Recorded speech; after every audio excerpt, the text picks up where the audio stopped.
दोस्तों नमस्कार। कहानी सुने बार बार। आप हमारे साथ सुन रहे हैं स्टोरी विथ रणजीत। सुनिए सुकून से। दोस्तों आज मैं आपको सुनाऊंगा कहानी रंग से राजा। यह गोपाल भांड़ और कृष्णचंद्र राव की कहानी है। प्राचीन काल में बंगाल में एक राज्य था कृष्णनगर। कृष्णनगर पर ऐसे तो अनेक शासकों ने राज किया, किंतु जो प्रसिद्धि कृष्णचंद्र राय ने पाई उसकी अन्य किसी से तुलना नहीं की जा सकती है। उनके दरबार में गोपाल नाम का एक युवक भी विदूषक के रूप में रहता था। वह भांड़ कहलाता था। गोपाल की तीव्र मेधा शक्ति, वाक् कटुता और परिस्थिति जन्य विवेक से कार्य करने की विशिष्ट क्षमता ने जल्द ही उसे राजा के दरबार का महत्वपूर्ण व्यक्ति बना दिया था।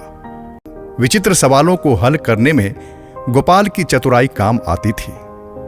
आज भी बंगाल के गांवों में गोपाल भांड़ की चुटकुली कहानियां कहीं सुनी जाती है।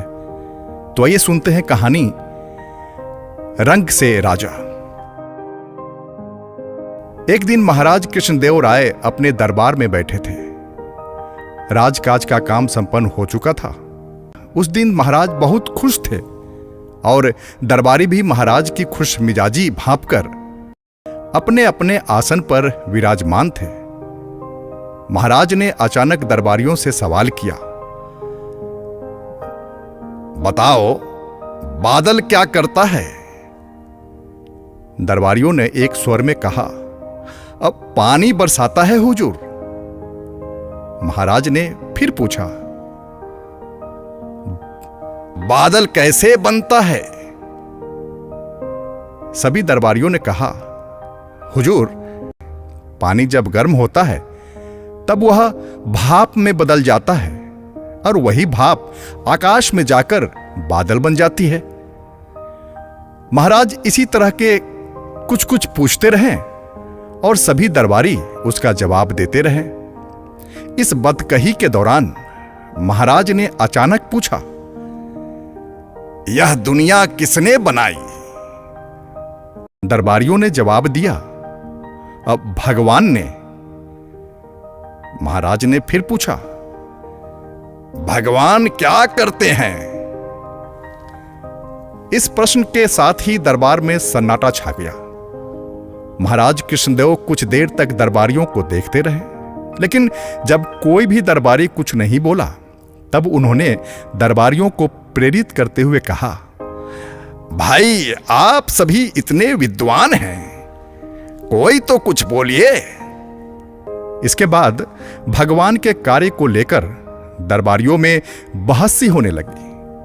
किसी ने भगवान को दुनिया के कार्य व्यापार चलाने वाला बताया, तो किसी ने कहा कि आदमी के काम काज में भगवान कोई दखल नहीं देते।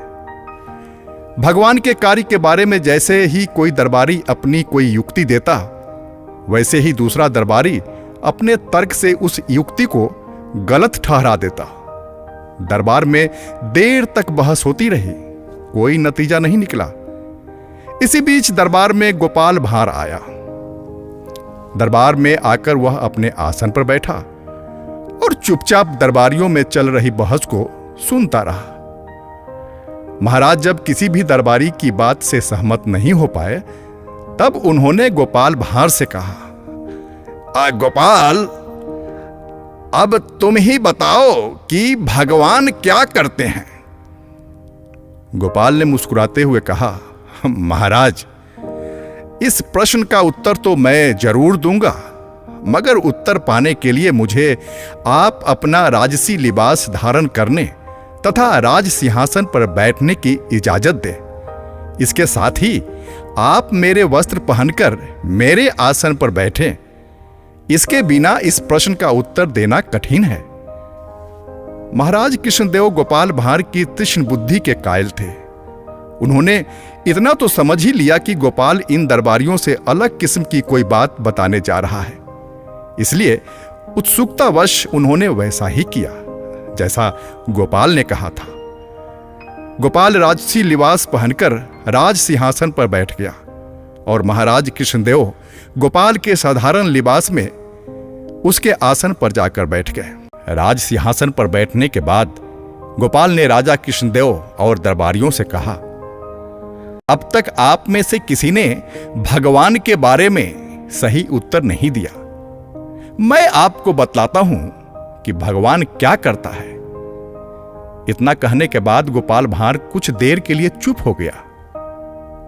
फिर उसने दरबारियों से कहा, एक बार आप मुझे देखें और एक बार महाराज को देखें और यह बताएं कि आप क्या समझे।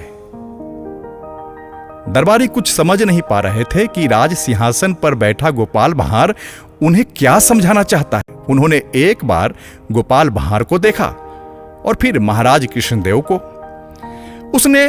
उन्हें फिर भी कुछ समझ नहीं आया। उन्हें शांत देखकर गोपाल भांड़ ने उनसे पूछा, क्या आप लोगों की समझ में आया कि भगवान क्या करते हैं? दरबारियों ने फिर कहा, नहीं। गोपाल भांड़ ने पूछा, महाराज और मुझको देखकर भी आप कुछ नहीं समझ पाए कि भगवान क्या करते हैं? दरबारियों ने जवाब दिया, नहीं। महाराज कृष्णदेव उतावले हो रहे थे। उन्होंने गोपाल भांड़ से कहा, गोपाल, अब पहेलियां मत बुझाओ और साफ साफ बताओ कि भगवान क्या करते हैं। तब गोपाल ने विनम्रता से कहा, भगवान ही वह शक्ति है जो राजा को रंक और रंक को राजा बना दे। इसी के कारण भगवान को सर्वशक्तिमान कहा जाता है। गोपाल का उत्तर सुनकर दरबारी वाह वाह कह उठे और महाराज कृष्णदेव ने प्रसन्न होकर गोपाल भांड़ को गले से लगा लिया।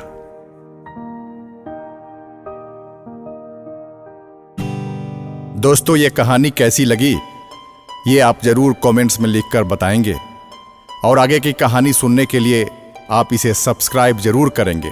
बहुत बहुत धन्यवाद।